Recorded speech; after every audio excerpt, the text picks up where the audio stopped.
Shri Venkateswara gold తాకట్టులో ఉన్న మీ బంగారాన్ని విడిపించి కొనబడును.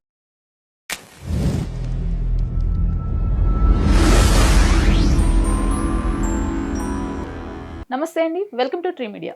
మనతో పాటు bigg boss fame RJ Shekhar Basha గారు ఉన్నారు. నమస్తే అండి. నమస్తే మా. అశు రెడ్డి ఇన్సిడెంట్ మీకు తెలిసే ఉంటుంది. అయితే అసలు ఈ ఇన్సిడెంట్లో ఆవిడ మోసపోయిందా, మోసం చేసిందా, మీకు తెలిసిన వివరాలు ఏంటి? బయట విషయాలు వదిలేసి మనం ఆన్ రికార్డ్ ఉన్న విషయాలు మాట్లాడుకుంటే ఎఫ్ఐఆర్ 78/2026 సిసిఎస్ పోలీస్ స్టేషన్లో నమోదైన ఎకనామిక్ అఫెన్సెస్ వింగ్లో నమోదైన కేసు ఇది. ఓకే. దాంట్లో అబ్బాయి విక్టిమ్ ధర్మేంద్ర, అతను మెన్షన్ చేసిన డీటెయిల్స్ ప్రకారం అతను స్టిల్ ఇప్పటికి కూడా యుఎస్ లోనే ఉన్నాడండి. లండన్లో జాబ్ చేస్తున్నాడు, సాఫ్ట్వేర్ ఇంజనీరు, ఎన్ఆర్ఐ. సో అతను మెన్షన్ చేసిన దాని ప్రకారం 2018 ఆ టైంలో వీళ్ళిద్దరూ యూఎస్లో చదువుకునేవాళ్ళు. ఎంఎస్ చేయడానికి వెళ్తుంటారు కదా జనరల్గా మన వాళ్ళు. అలా చదువుకునే టైంలో ఈ అమ్మాయి పరిచయం ప్రేమగా మారింది. బట్ ఈమె కొన్నాళ్ళకి చదువు ఆపేసి నాకు ఇంట్రెస్ట్ లేదనో లేకపోతే ఆర్థిక ఇబ్బందులను what ever she came back to India. ఇక్కడ ఏవో సినిమాలు ఇటు సైడ్ మోడలింగ్ సైడ్ నేను ట్రై చేసుకుంటా అని చెప్పి అటు వచ్చేసింది. బట్ తర్వాత మెల్లగా కొన్నాళ్ళు ఆ అమ్మాయికి డబ్బులు సర్దడం ఇట్లాంటివన్నీ చేశాను. ఒకనొక టైంలో సంబంధం మాట్లాడమని వాళ్ళ ఈ అమ్మాయి చెప్పినప్పుడు నేను వాళ్ళ నాన్నగారితో మాట్లాడాను.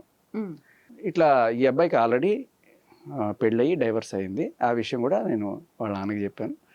వాళ్ళ నాన్న ఎంక్వైరీ చేసుకున్నాడు. వాళ్ళు ఎందుకో రిలక్టెంట్గా ఉండే అప్పట్లో. సరే అయినా కూడా కంటిన్యూడ్ రిలేషన్షిప్. తర్వాత అది ఇది వాటికి అవసరం వీటికి అవసరం అన్నట్టుగా రకరకాలుగా డబ్బులు తీసుకుంటుండింది. పెళ్లి చేసుకుంటుంది కదా అనే ఉద్దేశంతో నేను కూడా డబ్బులు బాగానే ఇచ్చేసాను. కానీ ఒకానొక టైంలో బ్రేకప్ అనేసింది. సరే బలవంతంగా ఎవరిని మనం అట్ట పెట్టుకోలేము. బ్రేకప్ అయితే బ్రేకప్. సరే కానీ ఇప్పటిదాకా నేను ఇచ్చిన అమౌంట్ ఏదైతే ఉందో అది నాకు ఇచ్చేసి, అంటే తిరిగిన వాటికి వీటికి కాదు, సరదాగా సినిమాకి వెళ్ళారు లేకపోతే హనీమూన్కో లాగా అలా ఎక్కడికైనా వెళ్ళారు అటువంటి వాటి గురించి కాకుండా ప్యూర్లీ మనీ ట్రాన్సాక్షన్. నాకు అవసరం ఉంది అని చెప్పి నువ్వు తీసుకున్న డబ్బులు ఏవైతే ఉన్నాయో, ఇప్పుడు జనరల్గా వేరే వాళ్ళు అనుకోండి లెక్కపత్రం ఏదో తీసుకుంటాం, ప్రామిసరీ నోట్లు అట్లాంటివి తీసుకొని ఇస్తాం. ఇప్పుడు పెళ్లి చేసుకునే పెళ్ళాం అనుకోండి, ఎవరు తీసుకుంటారు? అడిగితే ఏంట్రా ఆ మాత్రం నమ్మకం లేదా అంటారు. సో ఆ కోణంలో అతను డబ్బులు ఇచ్చినట్టుగా చెప్తున్నాడు. అలా ఎంతో తేలింది, అలా ₹1,00,00,000 అయి ఉండొచ్చు, అంతకన్నా ఎక్కువ ఉండొచ్చు. మొత్తానికి ఒక 70 లక్షలు ఇస్తాను నీకు అని చెప్పి ఆవిడ సినీ నటి హేమ ద్వారా సెటిల్మెంట్ చేసుకున్నారట. అవునా అంటే ఆయన ఎఫ్ఐఆర్లో రాసిన మాట అది. ఇది క్రెడిబుల్లా కాదా అని చెప్పి మన జర్నలిస్ట్ మిత్రులు కొంతమంది ఆవిడకి ఫోన్ చేసి, అమ్మ మీకు ఈ అశు రెడ్డి ఇన్సిడెంట్ వచ్చింది కదా, దీని గురించి మేము మాట్లాడాలి అంటే, ఏంటండి అంటే మీరే సెటిల్మెంట్ చేశారట కదమ్మా అంటే, ఆమె అసలు నాకేం తెలియదు అనకుండా, అవునండి ఎప్పుడో జరిగిన మాట కదా, ఇప్పుడు ఏమైంది దానికి అంటే 2023 ఆ టైంలో జరిగిన మాటకి ఇప్పుడు ఏంటి అని ఆవిడ అడగడంతో ఓకే, సో ఆవిడ చేసింది అనే మాటకి అక్కడ ఇది వచ్చింది. సో ఏం చేసింది ఆవిడ, పోస్ట్ డేటెడ్ చెక్స్ ఈవిడతో ఇప్పించి, సరే నువ్వు పని చూసుకో ఆవిడ త్వరలోనే నీ డబ్బులు ఇచ్చేస్తుంది అని చెప్పి ఆ 70 లక్షలకి పోస్ట్ డేటెడ్ చెక్స్ ఏవో ఇప్పించింది. ఇప్పించిన తర్వాత మరి ఆవిడకి ఎవరు ఏ రకమైన సలహా ఇచ్చారో లేకపోతే ఆవిడంతటి ఆవిడే మారిందో తెలియదు. ఆయన ఎఫ్ఐఆర్లో మెన్షన్ చేసిన దాని ప్రకారం ఆవిడ నీ డబ్బులు నీకు ఇచ్చేసేయి అని చెప్పి చెక్స్ తీసుకొని డబ్బులు ఇవ్వకుండా చెక్స్ నుంచి ఇచ్చేసి అవతల పడేసిందట. సో తర్వాత గొడవ పెద్దదైంది. అండ్ వాళ్ళ నాన్నకి ఎప్పుడు కావాలంటే కొంత డబ్బులు, వాళ్ళ అమ్మకి కావాలంటే, ఇలా వాళ్ళకి ఇచ్చిన ట్రాన్సాక్షన్స్ అన్నీ కూడా, అలాగే మెసేజ్లు, వాట్సాప్ మెసేజ్లు, ఇవన్నీ రిసిప్ట్స్, ఈఎంఐలు కడుతున్నవి ఆ హౌస్కి, ఇవన్నీ కూడా ఇచ్చాడు. సో జనరల్గా ఇది మామూలుగా ప్రేమలో ఉన్నప్పుడు నువ్వు నాకు ఖర్చు పెట్టచ్చు, నేను నీకు ఖర్చు పెట్టచ్చు, కానీ ఒక స్టేజ్ దానికి కూడా ఒక హద్దు ఉంటుంది. అది దాటి మితిమీరిపోతే అది కూడా వన్ సైడెడ్గానే కనబడుతుంటే అది ఏదో ప్రేమలో ఉన్నట్టు కాకుండా ఎక్స్ట్రాక్షన్ లాగానే చూస్తారు. అది కూడా ఒక లిమిట్ అనేది 80 లక్షలు దాటిన ఏవైతే ఉంటాయో వాటిని ఎకనామిక్ అఫెన్సెస్ వింగ్ పరిధిలోకి వస్తాయన్నమాట. సో అందుకనే అక్కడ నమోదైంది. దిస్ ఈజ్ 9.3 crores కాబట్టి 80 లక్షల లోపు అనుకోండి, ఏముందిలే తిరుగుంటారులే అనే కోణంలో సర్దేయచ్చుట. నేను విన్నది ఒక లాయర్ ద్వారా నేను తెలుసుకున్నది. బట్ 80 లక్షలు దాటినవి వీళ్ళ పరిధిలోకి వస్తాయి. జనరల్గా సెటిల్మెంట్ జరుగుతుంది. నువ్వు తీసుకున్నావు కదా, ఇచ్చేసేయి, అబ్బాయి కేసు విత్డ్రా చేసుకుంటాడు. ఎందుకంటే ఇప్పుడు పెట్టిన సెక్షన్ ఏంటంటే 420 చీటింగ్. ఇప్పుడు బిఎన్ఎస్లో 318 ఏదో అంటున్నారు కానీ but basically that is 420 case. దీనికి 7 ఏళ్ళ వరకు జైలు శిక్ష. సో 7 ఏళ్ళు ఉంది కాబట్టి అరెస్ట్ చేసే అవకాశాలు కూడా ఉంటాయి. సో ఇమీడియట్గా ఈవిడకున్న ఆప్షన్ ఏంటి అంటే యాంటిసిపేటరీ బెయిల్ అప్లై చేసుకోవడం చేసుకున్నట్టుంది. అండ్ దాంతోపాటు క్వాష్, ఈ కేసుకి నాకేం సంబంధం లేదు, ఇది కొట్టేయండి అని చెప్పి. ఇది జనరల్గా ప్రతి ఒక్కళ్ళు పోయేదే, అవుతుందో లేదో తెలియదు, బట్ క్వాష్కి వెళ్ళింది. సో క్వాష్కి వెళ్ళింది. ఓకే, అదే తెలుస్తుంది నిన్న ఇవాళ తెలిసింది నాకు. అండ్ వాళ్ళ ఫాదర్ కూడా బయటికి రావటం, దీంతో మాకు ఎలాంటి సంబంధం లేదు అని చెప్పేసి అతను కూడా ఒక వీడియో చేయటం చూసాను. సో ఆయన బయటికి రావడం వల్ల కొన్ని సాక్ష్యాలు బయటకు వచ్చినాయి. ఓకే, అసలు ఈ అబ్బాయికి నాకు ఏ సంబంధం లేదని చెప్పి కూడా నిజంగానే ఉంది అనేది ఆయన ఎస్టాబ్లిష్ చేశాడు. అండ్ ఇంకొకటి కూడా, ఈ వీళ్ళ నాన్న ఇంటర్వ్యూ కనుక బయటికి వచ్చి ఉండకపోతే వీళ్ళు ఈ అబ్బాయిని మేము ఎందుకు వదిలేసాము అంటే, ఈ అబ్బాయికి ఆల్రెడీ పెళ్ళయిందనే విషయం మా దగ్గర దాచిపెట్టి నన్ను పెళ్లి చేసుకోవడానికి ట్రై చేశాడు. అది తెలిసి నేను వదిలేశాను అనే మాట ఈవిడ చక్కగా తీసుకొని ఉండేది. బట్ వాళ్ళ నాన్నగారు ఏం చెప్పారు ఇంటర్వ్యూలో, పెళ్ళయింది, డైవర్స్ అయిపోయింది అనే విషయం మాకు చెప్పాడు. అప్పుడు నాకు ఇష్టం లేదు, ఇటువంటి వాడిని మనం చేసుకోవద్దు అని చెప్పి నేను గట్టిగా చెప్పిన నేపథ్యంలో వాళ్ళ అమ్మ దాన్ని వినకుండా పెడచవన పెట్టి ఈ రిలేషన్ కొనసాగించింది. సో ఇప్పుడు వీళ్ళకి ఈ డిఫెన్స్ పోయింది. ఇప్పుడు రేపు కోర్టులో అతనికి పెళ్ళయింది, అతను ఇంతకుముందు ఆవిడని కూడా బ్రూటల్గా అది చేశాడు కాబట్టి అది తెలుసుకొని నేను భయపడిపోయాను, నేను ఎందుకు అని కొత్తగా తెలిసిందని చెప్పడానికి ఆ డ్రామాలు చల్లవు ఇప్పుడు. ఎందుకంటే వాళ్ళ నాన్నే డైరెక్ట్ సాక్ష్యం, ఆ ఇంటర్వ్యూనే సాక్ష్యం ఇప్పుడు. దీనికి తోడు పాపం వాళ్ళ నాన్న నిజంగానే అమాయకత్వం బయటపడింది అక్కడ. నా కూతురు అమాయకురాలంటే ఆ అమ్మాయికి ఏం తెలియదు అంటూనే ఒక పక్క అంతా నేపం అంతా వాళ్ళ అమ్మ మీద పెట్టడానికి ట్రై చేశారు. సో ఇప్పుడు ఒక మైనర్ అనుకోండి, సరే ఒక 22 ఏళ్ళు 23 ఏళ్ళ లోపు అమ్మాయి అనుకోండి, అప్పుడు కూడా సరే తల్లి ఇది అనుకోవచ్చు. 25 ఏళ్ళు దాటిన తర్వాత కూడా నువ్వు ఆ మనిషి వాళ్ళ అమ్మ చెప్పినట్టు లేకపోతే ఇంకోటి చెప్పినట్టు అంటే అది that is not acceptable by law. ఉండొచ్చు, ఇన్ఫ్లుయెన్స్ ఉండొచ్చు, కానీ నీ అంతటికి నువ్వు డిసిషన్స్ తీసుకునే స్టేజ్ మేజర్ అంటే you cannot make others responsible. సరే తండ్రి కాబట్టి అట్టగే అనిపిస్తుంది. ఆయన చెప్పిన ఇంకొక మాట ఏంటి అంటే, కాల్ మనీ కేసులో వీళ్ళ నాన్నలో ఎవరో ఇరుక్కున్నారు. ఆ డీటెయిల్స్ నాకు తెలిసిన తర్వాత, అంటే కాకినాడ సంబంధమో లేకపోతే ఏదో అని చెప్పి కాకినాడలో నేను ఎంక్వైరీ చేశాను వీళ్ళ గురించి. ఎంక్వైరీ చేసినప్పుడు ఆ అబ్బాయి గురించి నాకు మంచి రిపోర్ట్ రాలా. వాళ్ళ నాన్నకు సంబంధించిన ఏవో కేసులు ఉన్నాయి, కాల్ మనీ కేసులు ఉన్నాయి అంటే, సరే తండ్రిది ఏముంది, కొడుకు మంచివాడు కదా, కొడుకు చక్కగా సాఫ్ట్వేర్ ఉద్యోగం చేసుకుంటున్నాడు, అతనికి ఇవేమి ఉండవు కదా అంటే, అతనికి ఆల్రెడీ ఇట్లా పెళ్ళయింది, డైవర్స్ కేసులు ఉన్నాయి అని చెప్పి కూడా చెప్పారు. ఈ అమ్మాయి చదువుకోవటానికి కూడా అక్కడికి వెళ్ళిందా అండి అష్యూరెడ్? అమెరికాలో వీళ్ళిద్దరికి పరిచయం, చదువుకోవడానికి వెళ్ళినప్పుడే అక్కడ పరిచయం ఎంఎస్లో. సో ఇక్కడ మనం చూడాల్సింది ఏంటంటే, జనరల్గా అమ్మాయిలు ఎవరన్నా సరే, అమ్మాయిలైనా అబ్బాయిలైనా కూడా, వాళ్ళు ఫస్ట్ టైం పెళ్లి చేసుకోవడం అనుకుంటే ఆల్రెడీ పెళ్ళైన వాళ్ళను డైవర్సీలను చేసుకుందానికి చాలామంది మొగ్గు చూపించరు, అమ్మాయి అయినా అబ్బాయి అయినా. బట్ ఇక్కడ ఒక ఇంటెన్షన్ మనకి ఏం కనబడుతుంది అంటే, లైక్ హీజ్ ఏ బిలీనీరో అయ్యింది అనుకోండి, అప్పుడు అతనికి డైవర్స్ అయిందా, అతను అంతకుముందు పెళ్ళని కొట్టాడా, ఇవన్నీ కూడా పక్కకి వెళ్ళిపోతాయా, అదేనా అనిపిస్తుంది. ఎందుకంటే ఈ అమ్మాయి అందగత్తే, చదువున్న అమ్మాయి, అంటే ప్రేమ గుడ్డిది, ప్రేమ వయసు చూడదు, కులం చూడదు, మతం చూడదు, ప్రేమ పెళ్ళిని చూడదు, ప్రేమని చూడదు. అవతల వాళ్ళకి ప్రేమ ఉన్నా పర్లేదు, పెళ్ళైనా పర్లేదు, డైవర్స్ అయినా పర్లేదు, ఏమైనా పర్లేదు, అంత గుడ్డిదా, లేదు తెలివిగా డబ్బులు ఉన్నాయి, నేను సెటిల్ అవుతాను లైఫ్లో అనే కోణంలో డైవర్స్ అయిన వాడిని కూడా చేసుకోవడానికి వెళ్ళారా. సో ఈ కోణంలో కూడా అక్కడ ఖచ్చితంగా వాదనలు జరుగుతాయి. ఎందుకంటే ఆవిడకి ఏ రకమైన లోపాలేం లేవు, చక్కగా బిగ్ బాస్ కూడా వెళ్ళి వచ్చింది, అంతా ఇది ఉన్న ఆవిడ పెళ్ళి డ్రైవర్స్ అయిన వాడిని చేసుకోవాల్సిన అవసరం ఏమొచ్చింది, if not for good settled amount are love, విపరీతమైన లవ్ ఉండాలి, లేకపోతే. కానీ అతను చెప్పాడు స్టిల్. ఇక వీళ్ళ నాన్న చెప్పిన దాంట్లో అదొకటి కాల్ మనీకి సంబంధించిన. అంటే అటు సైడ్ నుంచి వాళ్ళ ఫాదర్ కూడా మాట్లాడటం జరిగింది కదండి. వాళ్ళ ఫాదరే కేసు పెట్టారు, ఈ ధర్మేంద్ర వాళ్ళ నాన్నే కేసు పెట్టారు ఇతని తరపున. ఇప్పుడు ఏంటంటే నేను చూస్తున్నది మన ప్రస్తుతం ఉన్న ఇండియన్ లా, మన భారతీయ న్యాయ సంహిత, అలాగే మన పోలీసులు వ్యవహరిస్తున్న ప్రస్తుతమైన చట్టాల ప్రకారం ఏంటంటే, చాలామంది ఇట్లా అబ్బాయిలు ఎవరైతే మోసపోతున్నారో వాళ్ళు వెళ్ళి ఎప్పుడైతే పోలీస్ స్టేషన్లో కేసులు పెట్టడానికి వెళ్తున్నారో, ఈయనది పెద్ద అమౌంట్ కాబట్టి ఈఓడబ్ల్యూ వింగ్కి వెళ్ళింది. మామూలుగా మీరే పంజగుట్ట పీస్లోనో లేకపోతే ఎస్ఆర్ నగర్ పీస్లోనో వెళ్ళి ఇట్లా నన్ను ఒక అమ్మాయి మోసం చేసిందండి, నేను ఒక 5 లక్షలు 10 లక్షలు కూడా ఖర్చు పెట్టాను ఆ అమ్మాయి కోసం అని చెప్పి అంటే, నువ్వు అమ్మాయిని ఎంజాయ్ చేసావుగా, అమ్మాయితో ఉన్నావుగా అంటే ఇది ఏమన్నా వ్యభిచారమా? అంటే వాళ్ళు తీసుకునే ఇది కూడా అలాగే ఉంటుంది అనమాట. సో అమ్మాయిని వాడుకున్నావు, దానికోసం నువ్వు ఖర్చు పెట్టావు, ఇప్పుడు వచ్చి నా డబ్బులు నాకు ఇప్పించండి అన్నా కరెక్ట్ కాదు అనే కోణంలో వీళ్ళు చెప్పుకొస్తారు. సో ఇది పరిధి దాటింది, 80 లక్షల పరిధి దాటిన నేపథ్యంలో ఇది ఖచ్చితంగా దీంట్లోకి వచ్చింది. 80 లక్షల వరకు యూజ్ చేసుకోవచ్చు. అట్లా కాదు, 80 లక్షల తక్కువ ఉండేది ఈఓడబ్ల్యూ వింగ్కి రాదు. ఓకే, ఒకవేళ మనకి చిత్తశుద్ధి ఉన్న ఆఫీసర్లు ఎవరైనా ఉంటే వాళ్ళు దీన్ని 420 కింద బుక్ చేస్తారు.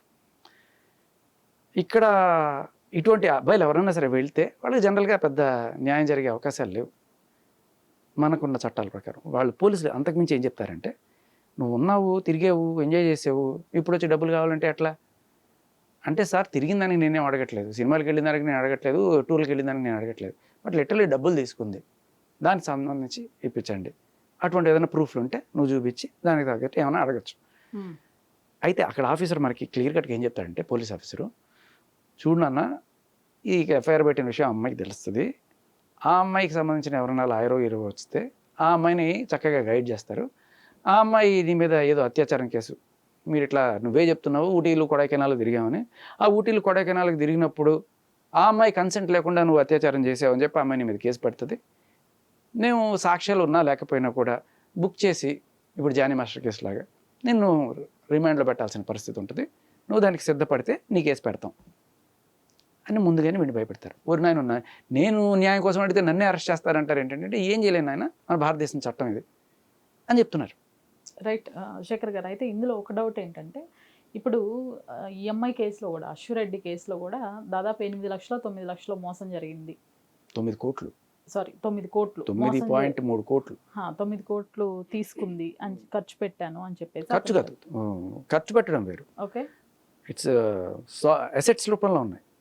ఒక 3 కోట్లు ల్యాంకో హిల్స్ లో ఫ్లాట్ సంబంధించి ఇతను నేనే తీసుకున్నాను, ఆవిడ కొనిచ్చాను అనేది ఇతను చెప్తుంది. చెప్పడమే కాదు, రిసిప్ట్స్ మొత్తం ట్రాన్సాక్షన్స్ అన్నీ ఇచ్చారు. అంటే ఇంకొకటి, అమ్మాయి మీద ఒక కేసు పెట్టాలంటే పోలీసులు అంత ఈజీగా పెట్టారు, సాక్ష్యాలు గీక్షాలు లేకుండా ఏ పోలీసు కేసు తీసుకోడు. అదే అబ్బాయి మీద పెట్టాలనుకోండి, ఏ సాక్ష్యాలు లేకుండా కేసు పెట్టేస్తారు. ఓ మినిమం ఎంక్వైరీ కూడా చేయరంటారా? ఏదో అంటే కలిసి ఉన్నాము, ఒక వాట్సాప్ ఏదో ఉందనుకోండి, అది చాలు, ఇంకేం అక్కర్లా. బట్ అబ్బాయి పెట్టాలంటే కంప్లీట్ సాక్ష్యాలు ఉండాలి. సో ఎందుకు ఇది ఇంత కేసు ఇంత చర్చనీయమైన ఏంటంటే, సాక్ష్యాలన్నీ ఉన్నాయి. అండ్ ఇంకోటి ఏంటంటే, కొంచెం తెలివి తక్కువగాను ఇప్పుడు హనీ ట్రాప్లు చేయాలనుకునే వాళ్ళు జనరల్గా బ్లాక్ తీసుకుంటారు. ఇప్పుడు వైట్లో డైరెక్ట్గా బ్యాంక్ టు బ్యాంక్ ట్రాన్సాక్షన్ అంటే you have to answer for that.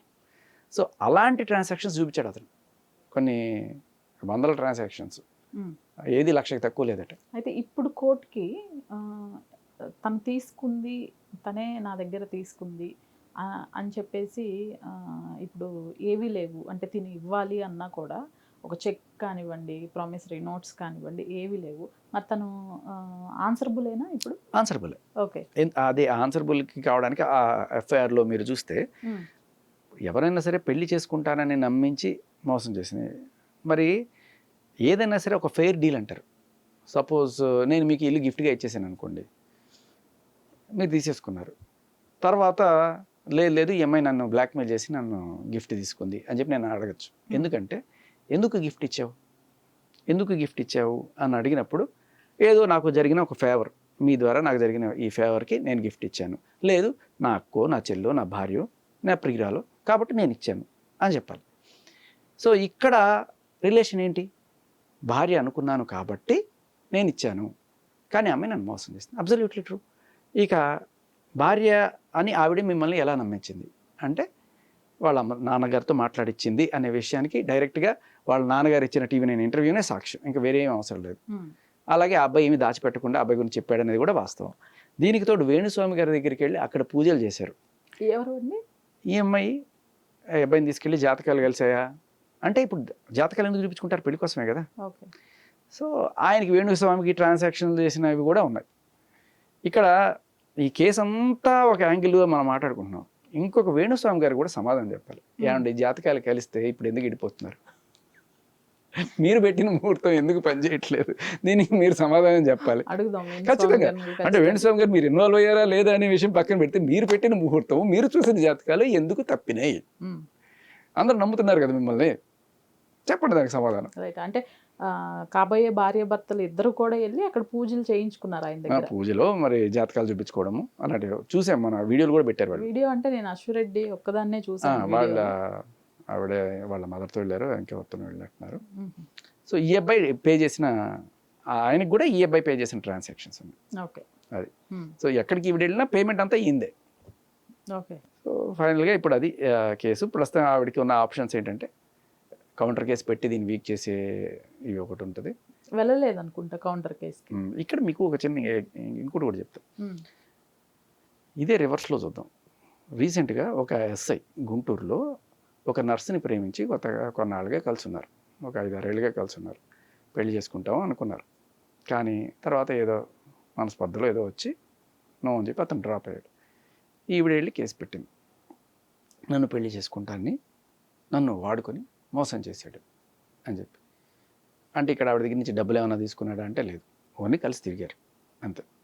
So court దేనికి ఆయన నేరస్తుడిగా గుర్తించి 10 ఏళ్ళు జైలు శిక్ష వేసింది, కన్విక్టెడ్. సో ఇదే కేసు ఇక్కడ రివర్స్లో అసలు ఆ సెక్షనే లేదు. అంటే అబ్బాయిది కూడా మనసే కదా, వాడిని పెళ్లి చేసుకుంటానికి ప్రేమించి ఇంత తిప్పి మోసం చేస్తే వాడు కూడా చచ్చిపోయే అవకాశాలు ఉన్నాయి, వాడు విగతజీవి అయిపోయే అవకాశాలు ఉన్నాయి. ఎన్నిసార్లు మన సినిమాల్లో చూడట్లేదు, రియల్ లైఫ్లో కూడా ఇంటి దగ్గర చచ్చిపోయిన వాళ్ళు బోల్డ్ మంది ఉన్నారు. అంటే అబ్బాయికి మనసు లేదు, వాడు ఒక మనిషి కాదు, వాడు ఒక ఏటీఎం. వాడికి చెప్పేది ఏంటి చట్టం, నీకు ఎంత లాస్ వచ్చింది, నువ్వు అమ్మాయి కోసం ఎంత ఖర్చు పెట్టావు, ఇదే మీ లెక్క చూస్తాను తప్ప ఇంకా వేరే రకం కాదు. కానీ ఇక్కడ అమ్మాయికి మనం చూసేది ఏంటి, అమ్మాయి మానసికంగా ఎంత క్షోభ అనుభవించింది, రేపు అమ్మాయికి పెళ్లి కాకపోతే, అమ్మాయికి పెళ్లి చేసుకునే ధైర్యం రాకపోతే, మగాళ్ళని నమ్మకపోతే ఆ అమ్మాయి జీవితం ఎలా అయిపోతుంది. సో బేసికలీ అమ్మాయిది మాత్రమే జీవితం, అబ్బాయిది ఓన్లీ పర్స్ మాత్రమే.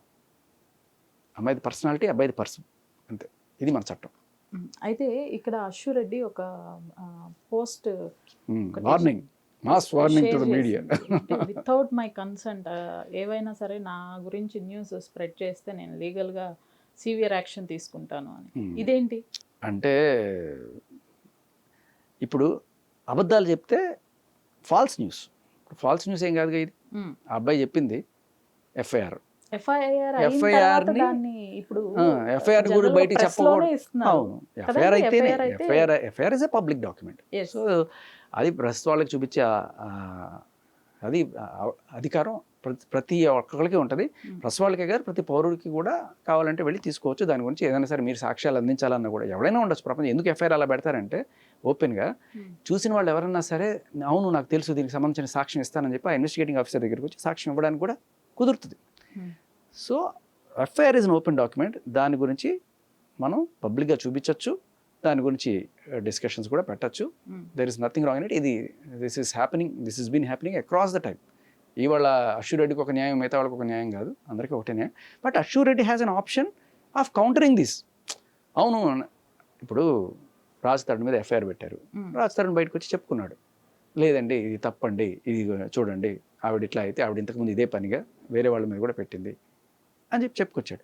అలాగే ఎవరైనా సరే అక్యూజ్డ్, ఇప్పుడు జానీ మాస్టర్ మీద పెట్టారు, జానీ మాస్టర్ వచ్చి ఇదిగో చూడండి ఆవిడ అత్యాచారం అంటుంది, ఆవిడ చెప్పిన మాటలు చూడండి, మాస్టర్ లేకపోతే బతకలేను, మాస్టర్ కోసం ఉన్నాను, మాస్టర్ని పెళ్లి చేసుకోవడానికి వాళ్ళ అమ్మతో వెళ్ళి మాట్లాడడం, ఇవన్నీ కూడా బయటకు పెట్టు. ఎందుకంటే ఎఫ్ఐఆర్ పెట్టినప్పుడు ప్రపంచం ప్రశ్నిస్తుంది, ప్రపంచం ప్రశ్నించినప్పుడు నువ్వు సమాధానం చెప్పాల్సిన బాధ్యత ఉంటుంది, సమాధానం చెప్పడానికి నీకు అవకాశం కూడా ఉంది. ఏ మీడియా కూడా నువ్వు సమాధానం చెప్తే తీసుకోలేదనుకో అది తప్పు. నీ మీద ఒక నింద మోపినప్పుడు సమాధానం చెప్పాల్సిన బాధ్యత కూడా ఉంది.